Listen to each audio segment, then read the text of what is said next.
बिस्मिल्लाहिर्रहमानिर्रहीम। मैं मोहम्मद सलमान, आप देख रहे हैं मेरा channel master coaching centre.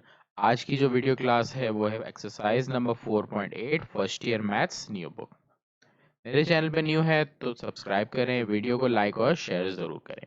Question number 1 से लेके जितने भी सवाल है टॉपिक है हार्मोनिक प्रोग्रेशन का। इस सवाल को सॉल्व करने के एक से ज़्यादा मेथड हैं। बुक में जो मेथड दिया हुआ है वो थोड़ा मुश्किल है, मैं इसको इजी मेथड से सॉल्व करवा रहा हूँ। सही है। अब मेथड में फॉर्मूला क्या है, हमारे पास एक फॉर्मूला है कोई भी जो हार्मोनिक प्रोग्रेशन में टर्म फाइंड करने के लिए। आपके पास जो इसमें फॉर्मूला है वो ये लगेगा, एक मैट्रिसेस का फॉर्मूला बनता है कि डिटरमिनेंट लिया जाता है। क्या होता है determinant? For example P term, Q और आर, मतलब कोई नंबर ऑफ टर्म है, पी टर्म है, क्यू टर्म है और आर टर्म है। ये बराबर होती है, पी ए टर्म बराबर होती है 1/x, क्यू ए टर्म बराबर होती है 1/y, आर टर्म बराबर होती है 1/z। ये एक फॉर्मूला है डिटरमिनेंट का जिसके जरिए हम हार्मोनिक प्रोग्रेशन की टर्म फाइंड करें। अब फॉर एग्जांपल सवाल को सॉल्व करेंगे तो अच्छे से फॉर्मूला समझ आएगा, वरना डायरेक्ट नहीं आएगा। क्वेश्चन नंबर 1 की अगर वैल्यू को देखो तो 1/3, 1/7, 1/9 ये वैल्यू गिवन है और आपको पूछी है नाइन्थ टर्म। सही है। तो आप क्या करोगे, जो फर्स्ट टर्म है ये वाली हमारी जो टर्म है ये हमारी कहलाएगी फर्स्ट टर्म, ये सेकंड, ये थर्ड और जो हमें रिक्वायर्ड है वो है नाइन्थ टर्म। सही है। तो आपने यहाँ पे लिख लिया first term is equal to 1/3। फिर आपको गिवन है सेकंड टर्म। इसमें दो ऐसी वैल्यू जो आपको गिवन हो वो लेते हैं और एक वो वैल्यू आपको जो रिक्वायर्ड है। तो नाइन्थ टर्म आपको निकालनी है तो आपने ये तीन को इस्तेमाल, कोई भी तीन को इस्तेमाल करना है, एक रिक्वायर्ड को, बाकी इनमें से कोई भी आप इस्तेमाल करो। सही है। फॉर्मूला जो मैंने लिखा है वो कैसे लिखाया कि P th Q th R term, P Q R term, P A term, Q term और आर टर्म, ये बराबर होती है 1/x, 1/y, 1/z। यहाँ पर आता है 1। सही, ये डिटरमिनेंट इक्वल टू 0 आता है। सही। सॉल्व कैसे करेंगे देखो, हमें पहले तो जो नंबर ऑफ टर्म दी हुई ना वो रखेंगे। देखो कैसे, आपको पहली टर्म दी आपने यहाँ लिखा 1, आपको सेकंड टर्म दी आपने यहाँ पर लिखा 2, 9 टर्म निकालनी आपने लिखा 9। सही है। पहले जो टर्म दी वो लिखा, उसके बाद 1/x 1/y की जगह आपने क्या रखना है, आपके पास फर्स्ट टर्म है 1/3, तो ये आपकी वैल्यू कहलाएगी x की, ये वैल्यू आपकी y की कहलाएगी। तो x की जगह आपने लिखा 1/3, y की जगह लिखा 1/7 और z तो आपको रिक्वायर्ड है इसलिए आपने लिख दिया z और नीचे 1/1/1। सही। आगे सॉल्यूशन में फॉर्मूला मिटा दे तो मैं नीचे भी मेंशन कर चुका हूँ। अब देखो, सबसे पहले तो यहाँ पर रेसिप्रोकल होगा, ये ऊपर की वैल्यू 1 2 9 एज इट इज, ये 1/3 है रेसिप्रोकल होगा। उसमें से रेसिप्रोकल पार्ट क्या होगा, 1/3 को जब रेसिप्रोकल करेंगे तो 3/1 होगा, तो इसका बचेगा सिर्फ 3। 1/7 को रेसिप्रोकल करेंगे बचेगा 7। 1/z है, इसको एज इट इज रखेंगे, इसको कुछ नहीं करेंगे। सही। अब हम लेंगे अपना डिटर्मिनेंट जैसे हम चैप्टर नंबर 2 और में करते थे। सही। डिटर्मिनेंट लेने का तरीका है, फर्स्ट वैल्यू लिखी जाती है, उसके बाद डिटर्मिनेंट बनाया जाता है। सेकंड वैल्यू साइन चेंज करके लिखी जाती है, इसके बाद भी डिटरमिनेंट बनाया जाता है। Third value as it is sign में लिखी जाती है और डिटरमिनेंट बनाया जाता है। वैल्यूज किस तरह आती है, 1 है तो इसकी ये रॉ को हमने छोड़ देना है और इसकी कॉलम को भी लेफ्ट कर देना है। जब आप अंदर बाकी वैल्यूज को देखो तो 7 1 1/z जो नंबर लिखे हुए वो आपने लिख देना है। सही। मैंने लिख दिया 7 1 1/z एंड 1। 2 ने किया तो इसी की रॉ जो हाईलाइट हुई है और इसकी कॉलम जो है ये छोड़ देंगे। जब इनको आप छोड़ दे तो आपके पास नंबर बचे हैं 3 1 1/z और 1, तो ये आपने लिख देना है आपकी बात। सही। 3 1 1/z और 1। फिर इसी तरह 9 में इसकी रॉ और इसकी ये वाली कॉलम आपने छोड़ देनी है, आपके पास बच रहा है 3 1 7 1 इक्वल्स टू 0। सही। वैल्यूज को सॉल्व करेंगे अब सॉल्व इस तरह करते हैं, क्रॉस मल्टीप्लाई करते हैं, 7 1 ज़ा 7 हो जाएगा, बीच में -1 को इससे मल्टीप्लाई करेंगे 1/z, यहाँ पर मल्टीप्लाई करेंगे 3 1 ज़ा 3, 1 को मल्टीप्लाई करेंगे 1/z प्लस 9, 3 1 ज़ा 3, 1 7 ज़ा 7। सही। अंदर वैल्यू सॉल्व हो नहीं रही, इसलिए सिंपल मल्टीप्लाई कर देंगे। 1 7 सा 7, 1 को 1 अपॉन जेड से करेंगे 1 अपॉन जेड। यहाँ 2 मल्टीप्लाई करेंगे, 2 3 सा 6, minus minus plus 2 upon Z. यहाँ पर 7 और इसको सॉल्व करेंगे तो -4 आ जाएगा। सही, आगे बढ़ते हैं। जो वैल्यूज है ये दोनों सॉल्व हो रही है, इन दोनों को सॉल्व कर लेते हैं। 9 माइनस 6 बचेगा 1, ये दोनों को साथ रख लेते हैं। -1 upon Z plus 2 upon Z plus minus minus 9 4 सा 36। सही, इनका एलसीएम लेंगे और इन दोनों को सॉल्व करेंगे। तो 36 में से 1 गया, माइनस का 35। यहाँ पर एलसीएम इस तरह है कि नीचे की वैल्यू अगर सेम होती है तो नीचे भी सेम और ऊपर भी सेम, तो -1 प्लस 2 इज इक्वल टू 0। तो -35, इन दोनों को सॉल्व करें तो +1 अपॉन जेड। -35 है, वहां जाके +35 हो गई। आपको z रिक्वायर्ड है तो आपने z को ऊपर ले लिया, तो ये वैल्यू हो जाएगी 1/35। तो आपका जो आंसर आ गया वो आ गया 1/35। सही। तो ये एक दूसरा मेथड जब बुक में मेंशन नहीं है, लेकिन इससे भी सॉल्व हो सकता। तो जितने भी सवाल है वो इसी से सॉल्व हो जाते हैं। सही। क्वेश्चन नंबर 2 एक करते हैं, और क्वेश्चन 2 तो आसान है, वो आप लोग प्रैक्टिस में करो। क्वेश्चन 3 में कराता हूँ, पार्ट नंबर 3। सवाल गिवन है 9/5, कॉमा 9/13, फिर 9/21। आपको रिक्वायर्ड कौन सी, 8th टर्म। सही है। तो आपको देखो फर्स्ट टर्म पता है, फर्स्ट टर्म 9/5, सेकेंड टर्म 9/13। सिर्फ दो वो वैल्यू जो गिवन है वो, और जो अब रिक्वायर्ड है वो लिखेंगे। तो ये वैल्यू एक और दी हुई है, ये हमारे यूज में नहीं आएगी। तो 8 टर्म आपको रिक्वायर्ड है। वैल्यूज पुट करेंगे, आपके पास फॉर्मूला है डिटरमिन पी क्यू और R, P term Q term और आर टर्म। ये हमारे बराबर होती है 1/x, 1/y, 1/z, 1 1 1। Values put करेंगे। पी एट टर्म मतलब फर्स्ट टर्म है हमारे पास, सेकेंड टर्म है और 8 टर्म, तो 1 to 8 लिखा। P eight term first term है 9/5, तो 1 डिवाइडेड बाय 9/5, फिर 1 डिवाइडेड बाय 9/13, और यहाँ पर 1/z रह जाएगा। नीचे आता है 1 1 1। अब इसका डिटरमिनेंट हमें सॉल्व करना है। फर्स्ट वैल्यू 1 लिखेंगे, उसके बाद डिटरमिनेंट बनाएंगे, फिर सेकंड वैल्यू साइन चेंज करके लिखते हैं, फिर डिटरमिनेंट, और third value as it is plus it. Values आपको समझ अच्छा, पहले यहाँ पर रेसिप्रोकल में भूलिए, रेसिप्रोकल होगा तो रेसिप्रोकल करेंगे तो 1 1 अप 1, फिर 9/5 है, रेसिप्रोकल करेंगे 9/5 का, तो ये जगह 5/9। यहाँ पर करेंगे 13/9, 8, ये 1/z, नीचे 1 1 1 एज इट इज रहेगा। सही है। आगे यहाँ पर वैल्यू पुट कर लेते हैं। फर्स्ट वैल्यू देते हैं तो इसकी रॉ और कॉलम छोड़ते हैं, जैसे मैंने पीछे समझाया था। रॉ को मैं हाईलाइट ये कर देता हूँ, कॉलम ये आ रही है। सही, रॉ और कॉलम लेफ्ट कर देता हूँ, तो यहाँ पर क्या बच रहा है आपके पास, 13/9, 1 1/z 1। 2 है, इसकी रॉ कॉलम छोड़ दूंगा तो 5/9, 1 1/z और 1। 8 है, रॉ कॉलम छोड़ दूंगा तो 5/9, 1 13/9 और 1। सही। क्रॉस मल्टीप्लाई करते हैं, 13/9 1 से मल्टीप्लाई होगा, 13/9 रहेगा। ये 1 से मल्टीप्लाई होगा, 1/z। यहाँ पर मल्टीप्लाई करेंगे तो क्रॉस मल्टीप्लाई, 5/9 1 से और 1/z 1 से। यहाँ पर 5/9 1 था 5/9, माइनस 1 को मल्टीप्लाई करेंगे 13/9 से, तो 13/9 रहेगा। सही। अंदर वैल्यू सॉल्व नहीं हो रही, बाहर की वैल्यूज को सिंप्लीफाइड कर लेते हैं, बाहर मल्टीप्लाई करेंगे 13/9, 1 को मल्टीप्लाई करेंगे 1/z रह जाएगा। यहाँ पर मल्टीप्लाई करेंगे तो -5 2 10/9, माइनस माइनस प्लस 2/z। यहाँ पर पहले अंदर ब्रैकेट की वैल्यू सॉल्व हो रही है, अब ये वैल्यू सॉल्व हो रही है तो आप इसको सॉल्व करोगे। सही।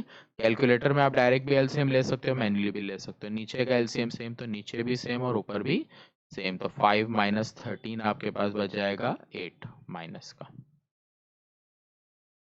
सही है। अब ये बचा 13/9, एक ये बचा -10/9, और नंबर वाली वैल्यू माइनस प्लस माइनस 8 8 64/9, ये वैल्यू बची। और z वाली वैल्यू है -1/z प्लस 2/z। इन सब का एलसीएम नीचे सेम है, तो नीचे 9 आ जाएगा, ऊपर 13 -10 -64 रह जाएगा। इनका एलसीएम में अगर देखें तो z नीचे सेम है, ऊपर 1 -1 प्लस 2। सही है। इन सारे नंबर्स को सॉल्व कर लेंगे तो हम कैलकुलेटर में 13 -10 -60, 13 -10 -64, ये आ गया माइनस का 61 अपॉन 9। यहाँ पर 2 में से 1 गया तो 1/z साइन ग्रेटर नंबर के। ये -61/9 है, वहां जाके प्लस हो जाएगा, तो 61/9 प्लस का z निकालना है, तो आंसर हो जाएगा 9 डिवाइडेड बाय 61। तो ये आपका आंसर है z का। क्लियर है। तो जितने भी क्वेश्चन है इसी फॉर्मूले से इजीली सॉल्व हो जाएंगे, तो ये प्रैक्टिस सवाल हैं, ये आप बाकी प्रैक्टिस पे कर लोगे। सही, सारे इसी फॉर्मूले से, जो मुश्किल दोनों थे वो मैंने करा दिए। एग्जाम में इंपॉर्टेंट ये वाले हैं और सबसे ज्यादा इंपॉर्टेंट ये वाले। सही। तो ये भी सवाल इस अगर इस मेथड से ना करें, दूसरे मेथड से करें तो बहुत बड़ा, इस मेथड से करें तो ये सवाल इजी और शॉर्ट हो जाएगा। सही है। आगे के सवाल सॉल्व करते हैं। बोर्ड क्लियर करता हूं मैं पहले।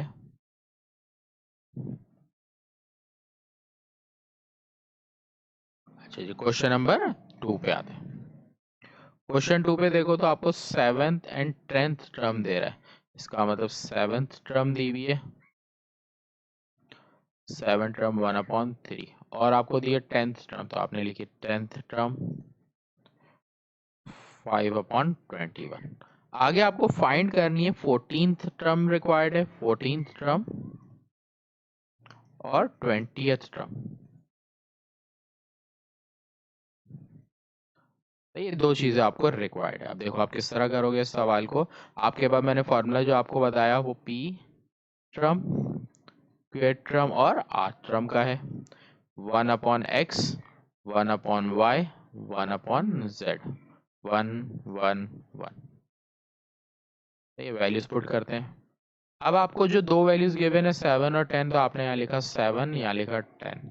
आपको जो वैल्यू रिक्वायर्ड है वो 14 और 21 है ना, बारी बारी करेंगे। तो इस फॉर्मूले को दो दफा अप्लाई करेंगे, पहले 14 रख के सॉल्व करेंगे और फिर 20 रख के सॉल्व करेंगे। तो 1/x की वैल्यू आपके पास देखो 7 टर्म 1/3 है, तो यहाँ आपने लिख दी 1/3। फिर आपके पास y की वैल्यू 5/21 है, और ये आपको रिक्वायर्ड है, ये इक्वल्स टू 0 फॉर्मूले में। तो सही, इसको सिंप्लीफाइड करेंगे तो ये हो जाएगा हमारे पास। पहले हम रेसिप्रोकल करते हैं, यहाँ पे जो सॉल्व हो रही है अपॉन की वैल्यू है ना, 7 10 14 अपनी जगह पे, ये 1 1/3 है, रेसिप्रोकल होगा 3/1 बचेगा। 5/21 है, रेसिप्रोकल हो गया 21/5, और ये 1/z 1 1 1। सही। तो सॉल्व इस तरह करेंगे, पहली वैल्यू लिखी, उसके बाद determinant 21/5, 1 1/z 1। Second value sign change करेंगे तो -10, फिर उसके बाद 3 1 1/z और 1। फिर 14 है तो इसकी लाइन छोड़ देंगे तो +14, फिर 3 1 21/5 और 1। सही है। इसको सिंप्लीफाइड कर लेते हैं। 7 क्रॉस मल्टीप्लाई करेंगे, 21/5 को 1 से मल्टीप्लाई करेंगे एज इट इज। 1 को 1/z से करोगे 1/z। यहाँ पर 3 को 1 से करेंगे 3 1 ज़ा 3, इसको 1 से करेंगे 1/z प्लस 14। 3 को 1 से किया, 1 को 21/5 से किया। सही। यहाँ पर 7 अंदर की वैल्यू तो सॉल्व नहीं हो रही क्योंकि z वाली है, तो हमने एलसीएम ले रहे हैं, या चाहें तो एलसीएम भी ले सकते हैं लेकिन वो कॉम्प्लिकेटेड हो जाएगा। 7 को मल्टीप्लाई करते हैं, 21 को 7 से मल्टीप्लाई कर देंगे, तो 21 मल्टीप्लाई बाय 7, तो 147, 147 डिवाइडेड बाय 5। 7 को z से करेंगे तो 7 अपॉन z। यहाँ 10 को करेंगे 10 3 ज़ा 30, minus minus plus 10 upon z। यहाँ 14 की बारी, 14 को पहले 3 से मल्टीप्लाई करेंगे तो प्लस 14 3 ज़ा 56 हो ना, 14 multiply by 3 42, 42 minus plus minus minus 14 को मल्टीप्लाई करेंगे 21 से, 14 multiply by 21, sorry 14 multiply by 21, तो यार है 294, इसको साइड में कर देते हैं, 294 अपॉन 5। सही। अब हम क्या करेंगे, जो वैल्यू अब नंबर की है उनको एक तरफ ले लेते हैं और जो बगैर फ्रैक्ट मतलब z वाली है वो एक तरफ। तो 147 अपॉन 5 एक आ गई, उसके बाद 30 और माइनस 42 सॉल्व हो रहा है और ये अपॉन किए, तो माइनस 294 अपॉन 5, उसके बाद इन दोनों को सॉल्व कर रहा हूँ तो प्लस 12 आ रहा है। सही। फिर z वाली वैल्यू की बात करूँ, माइनस 7 अपॉन z है और प्लस 10 अपॉन z है। सही। तो अब इसको सॉल्व कर लेते हैं। पहले इन दोनों को, सारी वैल्यूज आप कैलकुलेटर में सॉल्व करोगे, मैं साइंटिफिक कैलकुलेटर में सॉल्व कर रहा हूँ, तो आपने भी साइंटिफिक कैलकुलेटर यूज करना है फ्रैक्शन की वैल्यू को सॉल्व करने के। 147 आपने लिखा 147 अपॉन 5, फिर माइनस 294 अपॉन 5 और फिर आगे लिखना है आपने प्लस 12। सही। तो ये आप सॉल्व कर रहे हो तो ये आ रहा है माइनस 87 अपॉन 5, आखिर में प्लस, इन दोनों को सॉल्व करेंगे। ये वाले एलसीएम आप कैलकुलेटर में नहीं करोगे, मैन्युअली करोगे। सही। नीचे का एलसीएम सेम तो नीचे भी सेम और ऊपर भी सेम। ये माइनस में वैल्यू है, वहां ले जाके आप प्लस में ले जाओगे इसको, और 10 माइनस 7 करोगे तो आपका 3 upon Z is equal to 87 upon 5। आपको z निकालना है, पहले तो रेसिप्रोकल करेंगे, z upon 3 is equal to 87 divided by 5। आपको z निकालना है तो आंसर होगा z is equal to 87 multiply by 3 upon 5। ये 3 यहाँ पर आ गया, तो z की वैल्यू आ जाएगी 87 को आपने मल्टीप्लाई कर देना है 3 से, तो 87 को 3 से मल्टीप्लाई करें 261 अपॉन 5। ये आपका आंसर आ गया पहला। ये z आपका क्या कहलाएगा, जो आपने टर्म निकालनी थी, तो आपने टर्म निकालनी थी 14 टर्म, तो 14 टर्म को लिख सकते हैं a14 is equal to 261 upon 5। सही। अच्छा, लास्ट के स्टेप में मैंने थोड़ी सी यहाँ एक मिस्टेक कर दी, क्या कि यहाँ पर हमने रेसिप्रोकल दोनों साइड पे करना होता है, मैंने एक साइड पे रेसिप्रोकल किया, दूसरी साइड पे नहीं किया, तो यहाँ से मैं अपने स्टेप को करेक्ट कर लेता हूँ। तो यहाँ पर जब आपने इसको सही से समझा दो, वहाँ पे 3 अपॉन जेड था, z को ऊपर ले जाएंगे तो 3 नीचे, यहाँ पर इसी तरह 5 अपॉन 87। सही। इक्वल्स टू में सामने नंबर की कटिंग हो सकती है, तो 3 की और इसकी कटिंग करें तो ये 29 पे कटता है। सही। आप कैलकुलेटर में डिवाइड करके दिखा देता हूँ, 87 डिवाइडेड बाय 87 डिवाइडेड बाय 329। सही। तो आपके पास आंसर आ गया 5 डिवाइडेड बाय 29। इसके अलावा वो स्टूडेंट जिनके पास साइंटिफिक कैलकुलेटर है लेकिन यूज़ करना नहीं आता, उनके लिए बता दूं कि आपके पास कैलकुलेटर में एक बटन नज़र आएगा इस तरह का, या तो आपके कैलकुलेटर में ये बटन नज़र आ रहा होगा या ए बी अपॉन सी। ये बटन नज़र आ रहा होगा, डायरेक्ट फ्रैक्शन आ जाता है, ए बी अपॉन सी के लिए इस तरह का साइन आता है। तो अगर इस स्टेप को कैलकुलेटर में आप लिखते हो, जिनके पास ये वाला है, तो 147 लिखेंगे, फिर इस बटन को दबाएंगे, ये आ जाएगा, फिर 5, फिर इसी तरह माइनस 294 लिखेंगे, फिर अपॉन 5, फिर वो दबाएंगे प्लस 12। ये सारी वैल्यूज लिखेंगे। कैलकुलेटर जो उनको आंसर देगा वो ये नहीं दे रहा होगा, कैलकुलेटर जो इनको आंसर देगा वो आपको समझा देता हूँ मैं कैसे। आपको आंसर दे रहा होगा 17, 2 और 5। ये आंसर कहलाता है 17 होल नंबर 2 अपॉन 5।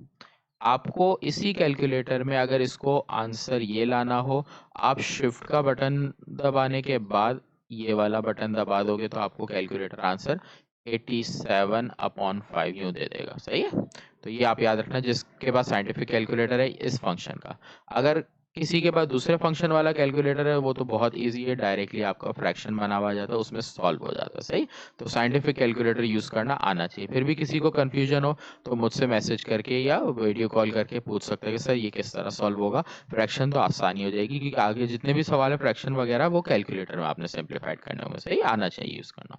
तो ये सवाल में मैंने एक्स वैल्यू फाइंड की, अब 20th टर्म निकालनी है। पूरा प्रोसीजर ये यही होगा, सिर्फ फर्क क्या होगा कि यहाँ 14 की जगह हम 20 रख के सॉल्व करेंगे। ये तो पूरा सवाल मैं आपको वापस सही से सॉल्व करके दिखा रहा हूँ कि जिनको कंफ्यूजन रहेगी तो वो अच्छे से समझ ले। फॉर्मूले में वैल्यू रखते हैं। फॉर्मूला है p term Q term r term 1/x 1/y और 1/z, नीचे 1 1 1। हमारे को टर्म दी हुई कौन सी है, 7th टर्म दी हुई है, 10th टर्म दी है और रिक्वायर्ड 20th टर्म है। यहाँ पर वैल्यू इस स्टेप से अगर मैं ले लूँ तो 3 व 21/5 और जो वैल्यू रिक्वायर्ड है वो 1/z रह जाएगी। सही, अब इसका डिटरमिनेंट निकालेंगे। तो फर्स्ट वैल्यू, उसके बाद determinant, second value sign change करेंगे, फिर determinant, third value as it is. Value रखेंगे 21/5 1 1/z 1, 10 लिखा है तो 3 1 और 1/z 1, 20 लिखा है तो 3 1 21/5 और 1। सही, क्रॉस मल्टीप्लाई करेंगे, 21/5 को 1 से करेंगे एज इट इज, 1 को इससे करेंगे 1/z, 3 को 1 से करेंगे 3 1 जा 3, 1 को इससे करेंगे 1/z, 3 1 जा 3, इसको 1 से करेंगे तो 21/5। अंदर सॉल्व नहीं हो रहा, वही मल्टीप्लाई करेंगे, 147/5 माइनस 7/z, यहाँ पर 10 3 जा 30, माइनस माइनस प्लस 1/z, 20 को 3 से मल्टीप्लाई करेंगे 60, 20 को इससे मल्टीप्लाई करेंगे और ये डिवाइड भी हो रहा है। अगर यहाँ पर इस सवाल में देखें तो जब आप 20 को मल्टीप्लाई करते हो 21/5, जिनके पास ये कैलकुलेटर है, ये दूसरा कैलकुलेटर आप पहली कैलकुलेटर में लिखोगे ना, आपको कैलकुलेटर आंसर देगा 84। ठीक है, 5 और 20 कट जाता है, 5 4 जा 20, 4 को 21 से, तो कैलकुलेटर ये आंसर आपको डायरेक्ट दे देगा 84। सही, अब आपने इसको सॉल्व करना है। यहाँ पर जो फ्रैक्शन की वैल्यू है उसको एज इट इज लिखा 147/5। बाकी देखो बगैर फ्रैक्शन की ये तीन वैल्यूज, इन तीन को आपने कैलकुलेटर में सिंपली सॉल्व कर देना है। -30 + 60 - 84, ये आ रहा है माइनस का 54। z वाली वैल्यू है -7/z और +1 10/z। एलसीएम ले लेंगे दोनों तरफ, यहाँ पर अब 147 है, 147/5, फिर आगे आप लिखोगे -54, तो ये आंसर आ रहा है 123/5। यहाँ पर आप लिख लोगे -123/5। यहाँ पर अगर सॉल्व करो तो यहाँ एलसीएम लेंगे, जैसे मैंने पीछे बताया, नीचे की वैल्यू सेम तो नीचे भी सेम और ऊपर भी सेम, तो ये आ जाएगा 123/5 एज इट इज। ये वाली वैल्यू माइनस में दूसरी तरफ ले जाओ, बस प्लस में लेना है। 123/5 दूसरी तरफ चली गई। इन दोनों को सॉल्व करें तो 3/z, रेसिप्रोकल करेंगे तो z/3, 5/123। 123 3 के टेबल में आता है, तो 123 डिवाइडेड बाय 3 कर रहे हैं, 41 आ रहा है, तो z का आंसर हो गया ये 41 पे कट गया, तो 5/41। इसका मतलब जो 20th टर्म निकालनी थी वो आपकी आ गई 5/41। ये आंसर है। सही, तो आपको सवाल में दो चीजें पूछी थी, रिजल्ट में आपको एक पूछी थी 14 टर्म जो आपने निकाली 5/29, और एक 20th टर्म पूछी थी जो आपने निकाली 5/41। सही है, तो सवाल ये लेंथी जरूर है लेकिन मुश्किल नहीं है अगर आप प्रैक्टिस कर लो तो। बिल्कुल इसी तरह क्वेश्चन नंबर 4 है। अगर आप देखो तो आपको सवाल में दे रहा है फर्स्ट टर्म दे रहा है, फिफ्थ टर्म दे रहा है और 9th टर्म पूछ रहा है। सही, पहले मैं लाइन से ही कराऊंगा क्वेश्चन 3, उसके बाद क्वेश्चन 4। सही है, सारे तकरीबन मिलते जुलते फॉर्मूला सेम ही है सब में। सही है,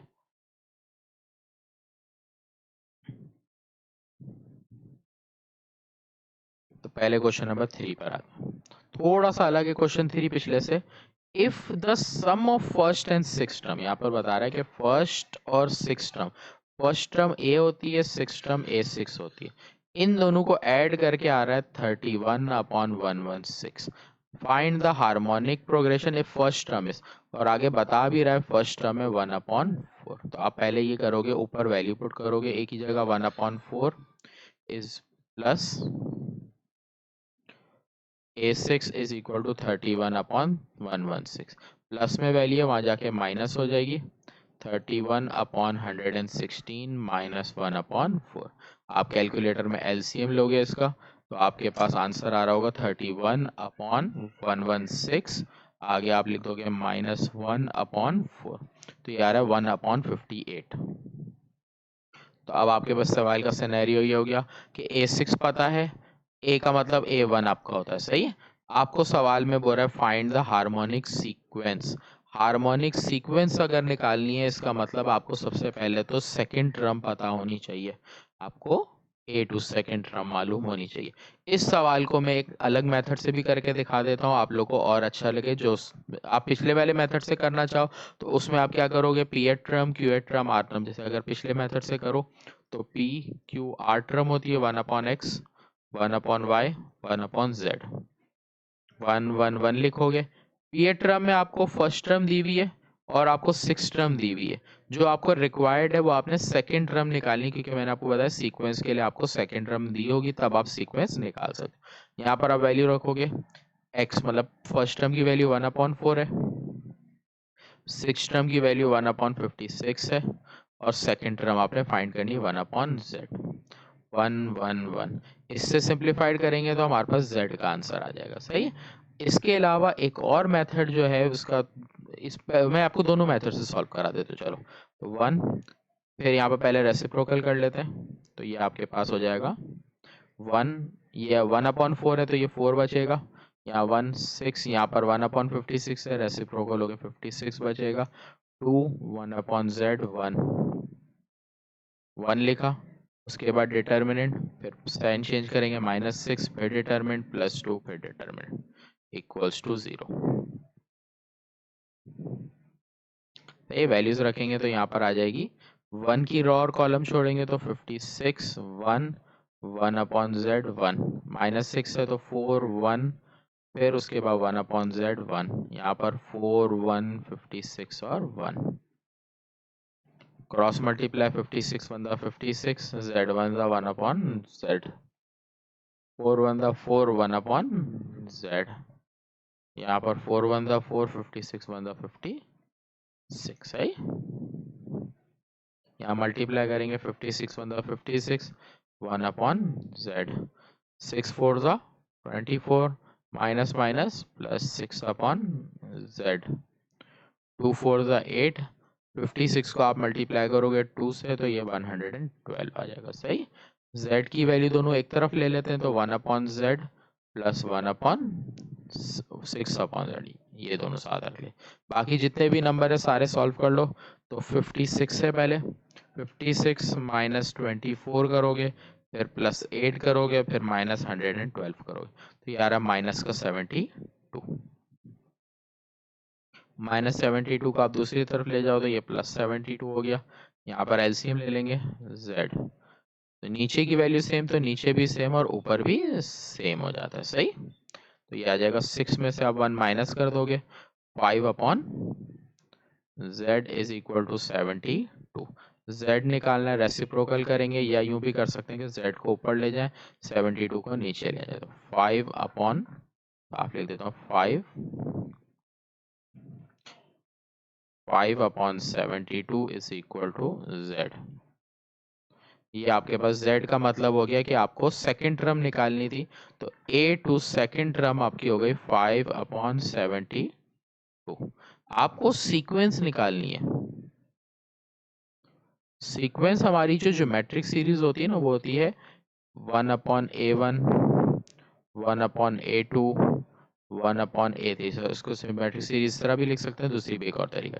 सही है, तो आपके पास फर्स्ट वैल्यू जो आपके पास है इसको सिंपल ही लिख दो, सिमेट्रिक सीरीज में सिंपल करो, ज़्यादा कॉम्प्लिकेटेड ना करो। आपको फर्स्ट वैल्यू पता है 1/4 है, सेकेंड वैल्यू क्या है 5/72 है।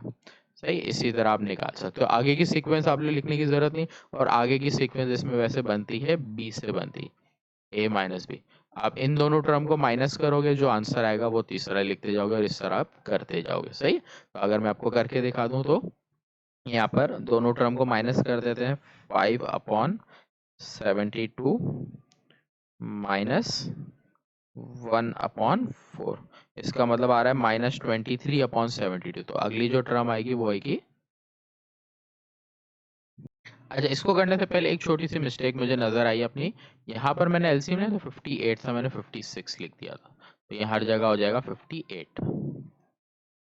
58 तो वो ज्यादा डिफरेंस है, सिर्फ 74 की जगह 72 आ रहा है, 74 आना चाहिए था बुक में आंसर, तो ये 56 आ जाएगा हर जगह, 56 की जगह 58। 58 हो गया, यहाँ पर भी 58 आएगा।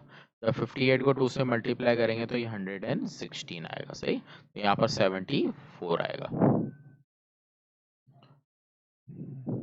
74, यहाँ पर भी 74।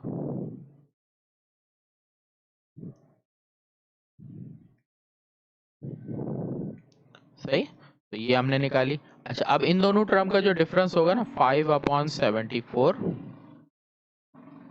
माइनस 1/4, उसके बाद की जो टर्म होगी वो इसी से निकलती जाएगी हमारे पास।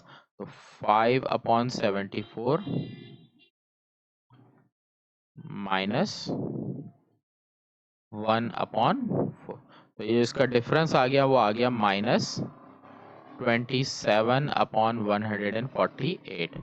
सही है, तो इसको सॉल्व करके फिर हम के आंसर लिख सकते हैं। सही है, वैसे दो भी सीक्वेंस में आपने लिख दी तो इनफ है, आप इसको जरूरी नहीं है इसको छोड़ दो, तो आप पीछे तक का भी लिख सकते हो। सही, तो ये आपके पास हार्मोनिक सीरीज की जो सीक्वेंस निकालनी थी वो क्वेश्चन कंप्लीट हो जाता है। सही, उसके बाद इसी सवाल को मैं अगर दूसरे मेथड से करके दिखाऊं तो मेथड नंबर 2 अब इसका करते हैं, मेथड नंबर 2।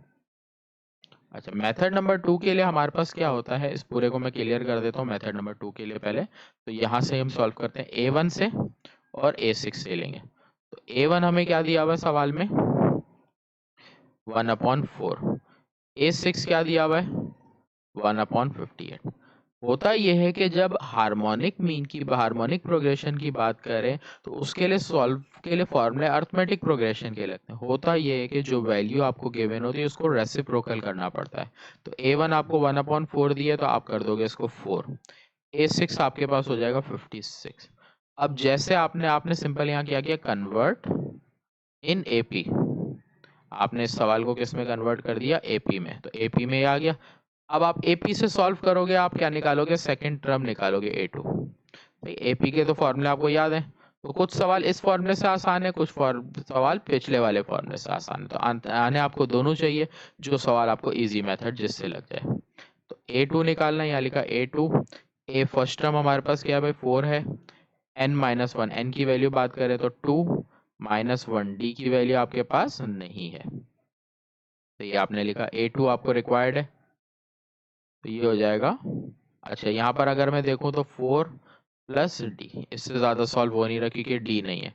अब डी निकालने के लिए मैं क्या करूँगा, मेरे पास A6 गिवन है क्या, A प्लस n-1 मतलब 6-1 डी।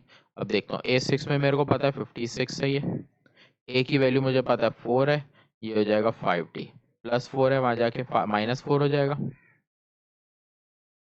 इन दोनों को माइनस करूँ तो 52 और 5D, डी की वैल्यू आ गई 52/5। सही है, डी को मैं यहाँ पुट करता हूँ 40, क्योंकि मुझे A2 निकाला है ना 40, तो ये हो जाएगा A2 is equal to 4 plus d, d की वैल्यू है 52/5। इसको एलसीएम लेके सॉल्व कर लूंगा तो ये हो जाएगा। यहाँ पर फिर मैंने एक चीज की वही गड़बड़ कर रहा था कि 56 लिख रहा था, हालांकि 58 है, 58 सही है। तो 58 में से 4 जाएगा तो यहाँ पर 54 बचेगा। सही, एलसीएम ले लेंगे तो ये आ रहा है 74/5। देखो पिछले मेथड से भी यही आया था, इस मेथड से भी यही आया था। तो आपके पास पहली टर्म है 1/4, सेकेंड टर्म है 74/5। तो ये वाला सवाल इस मेथड से इजी था पिछले मेथड के मुकाबले। लेकिन अगले सवाल की बात करूं, क्वेश्चन नंबर 4, तो वो इस मेथड से मुश्किल हो जाता है। सही, आप दोनों मेथड से कर सकते हो। मैं बोर्ड क्लियर कर देता हूं पहले।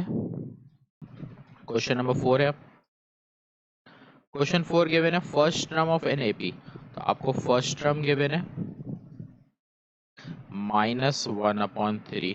उसके बाद फिफ्थ टर्म गिवन है, तो फिफ्थ टर्म 1/5। नाइन्थ टर्म आपको पूछी गई है। सही है, फॉर्मूला जो आपने यूज किया था पहले भी वैसे यूज करेंगे। तो आपके फॉर्मूला है P Q R 1/x 1/y 1/z 1 1 1। Value put करेंगे। पीएट टर्म हमारे पास फर्स्ट टर्म, फिफ्थ टर्म और नाइन्थ टर्म दी, वो लिखी। फर्स्ट टर्म है -1/3, तो 1 डिवाइडेड बाय -1/3, फिर 1/5, फिर आखिरी टर्म आपको नाइन्थ निकालिए, z लिख देंगे 1 1 1। रेसिप्रोकल कर लेते हैं इसको, तो ये आएगा 1। इसको रेसिप्रोकल करेंगे, माइनस अपनी जगह रहेगा। 1/3 है तो ये 3 हो गया। ये 5 1/5 है तो 5 9 1/z1। सही, डिटरमिनेंट सॉल्व कर लेते हैं।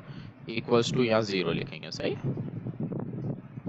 उसके बाद 5 1 1/z 1 वैल्यू आ गई। सेंटर वैल्यू साइन चेंज करके लिखते हैं -3 1 1/z 1। फिर उसके बाद 9 वैल्यू आ जाएगी -3 1 5 एंड 1। सिंप्लीफाइड करेंगे इसको, 5 1 दा 5, 1 को मल्टीप्लाई करेंगे 1/z से, यहाँ पर -3, इसको मल्टीप्लाई करेंगे 1/z प्लस 9, -3 1 दा 3 5 1 दा 5। सही, ये अब हो जाएगा हमारे पास। 1 से मल्टीप्लाई करेंगे एज इट इज रहेगा 5, 1 से इसको भी मल्टीप्लाई करेंगे सेम, माइनस माइनस प्लस 5 3 दा 15, माइनस माइनस प्लस 1/z, फिर प्लस, अंदर सॉल्व हो रहा है, पहले सॉल्व कर सकते हो, मल्टीप्लाई भी कर सकते हैं, आपको जैसे इजी लगे। तो ये आ रहा है -8। तो ये हमारे पास सॉल्व हो रहा है। 5 + 15 20, ये दोनों सॉल्व हो रहे हैं, प्लस माइनस माइनस, 8 9 72, -1/z। और यहाँ पर मैं एक चीज भूल गया, 5 को इससे भी मल्टीप्लाई करेंगे तो यहाँ 5/z, -1/z बच गया, और ये 5/z प्लस का आ गया, इक्वल्स टू 0। इन दोनों को सॉल्व करेंगे, 72 में से 52 माइनस करेंगे, 20 माइनस करेंगे तो माइनस का 52 बचेगा। यहाँ पर एलसीएम ले लेंगे, नीचे का नंबर सेम तो नीचे भी सेम और ऊपर भी सेम। -52 है, दूसरी तरफ जाएगा प्लस का 52, 5 में से 1 जाएगा 4/z। z निकालना है तो z को ऊपर ले जाएंगे, 52 को नीचे, तो 4/52 इक्वल्स टू z। और इसकी कटिंग कर देंगे, तो 4 के टेबल में 52 आता है, तो 4 डिवाइडेड बाय 52, तो 4 के टेबल में 4 1 दा 4, 1 कैरी जाएगा, 4 3 सा 12, ऊपर 1 नीचे 13। इसका मतलब आंसर आपका आ गया 1/13। और ये आप जो फाइंड कर रहे थे 9 टर्म थी, तो आप लिख दोगे कि 9 टर्म इज इक्वल टू, लिखेंगे A9 भी लिख सकते हैं, या 9 टर्म इज इक्वल टू 1/13। ये आपका आंसर है।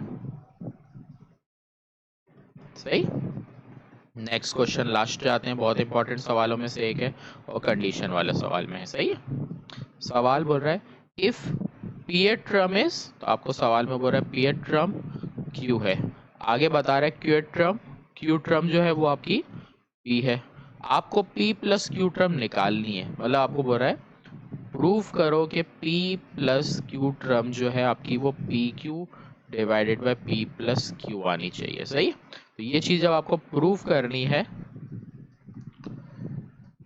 तो आप देखो किस तरह फॉर्मूला अप्लाई करोगे। जैसे फॉर्मूला लिखा P term Q term R term, यहाँ पर होता है 1/x 1, 1/y 1, 1/z और 1। अच्छा, यहाँ से हम कर लेते हैं, ये हमें वैल्यू पुट करनी है, तो p a term, q a term, r term, हमें पी ट्रम दे रहा है, क्यू ट्रम दे रहा है, और जो प्रूफ करनी है वो पी प्लस क्यू ट्रम है। अब 1 अपॉन पी ए ट्रम की वैल्यू क्यू है, क्यू ए ट्रम की वैल्यू पी है, और इसकी वैल्यू 1 अपॉन जेड, 1 1 1। सही, सिंप्लीफाइड कर लेते हैं अब इसको। तो बार पी लिखा, डिटरमिनेंट में आपके पास वैल्यू आ जाएगी पी है ना, तो इसकी कॉलम और रॉ को लेफ्ट करेंगे तो 1 अपॉन पी 1, 1 अपॉन जेड 1। फिर ये माइनस क्यू लिखेंगे, फिर डिटरमिनेंट बनेगा तो 1 अपॉन क्यू 1, 1 अपॉन जेड 1। फिर लास्ट वैल्यू है p plus q as it is लिखा, और इसमें डिटरमिनेंट में वैल्यू आएगी 1 अपॉन क्यू 1, 1 अपॉन पी और 1। एलसीएम लेंगे हर जगह, ये सिंप्लीफिकेशन करते हैं, क्रॉस मल्टीप्लाई करेंगे, 1 अपॉन पी 1 से मल्टीप्लाई होगा, 1 अपॉन जेड इससे मल्टीप्लाई हो जाएगा। यहाँ पर 1 अपॉन क्यू 1 से मल्टीप्लाई हुआ, और 1 मल्टीप्लाई होगा 1 अपॉन जेड से। फिर p प्लस क्यू, और इनको मल्टीप्लाई करेंगे क्रॉस, तो 1 अपॉन क्यू को 1 से करेंगे, 1 को 1 अपॉन p से करेंगे, बीच में माइनस। सही है। अब यहाँ पर पहले ब्रैकेट्स ओपन कर लेते हैं, क्योंकि z हमें मालूम करना है, तो z को हम अंदर कॉम्प्लिकेटेड नहीं करेंगे। तो p को जब इससे मल्टीप्लाई करेंगे हो जाएगा p upon P minus p upon Z, यहाँ पर q upon Q minus minus plus q upon Z, यहाँ पर p प्लस क्यू। यहाँ पर अंदर z नहीं है, इसलिए यहाँ पर एलसीएम ले लेंगे। तो जब नीचे की वैल्यू को करेंगे तो पी क्यू, p को 1 से करेंगे, p 1 जा p, q 1 जा q। सही है। यहाँ पर p से p कैंसिल, q से q कैंसिल, यहाँ बचा 1 माइनस p अपॉन जेड, फिर minus 1 plus q upon Z.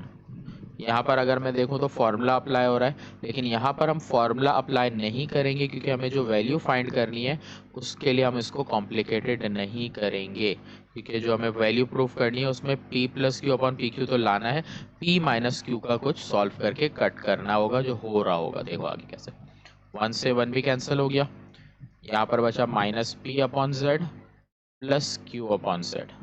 यहाँ पर एज इट इज़ रखेंगे p plus Q, p minus Q upon P Q. LCM ले लेंगे इस तरफ, नीचे की वैल्यू सेम तो नीचे भी सेम और ऊपर भी सेम, तो minus P plus Q, p plus Q, p minus Q. ये पूरी वैल्यू आप प्लस में अगर वहां ले जाऊं तो पूरी वैल्यू माइनस में होगी, तो मैं यूं लिख सकता हूं equals to minus p upon q. अब यहाँ से पहले मैं माइनस कॉमन लूंगा, डायरेक्ट कटिंग नहीं कर सकता, माइनस कॉमन लिया, अंदर बचा p माइनस क्यू, क्योंकि रूल आपको याद होना चाहिए, जब माइनस कॉमन लेते हैं साइन चेंज होती है। यहाँ पर है minus p plus Q divided by P Q. अब देखो सामने माइनस से माइनस भी कैंसिल, p प्लस क्यू से p माइनस क्यू से p माइनस क्यू कैंसिल, आपके पास बचा 1 upon Z p plus Q divided by P Q.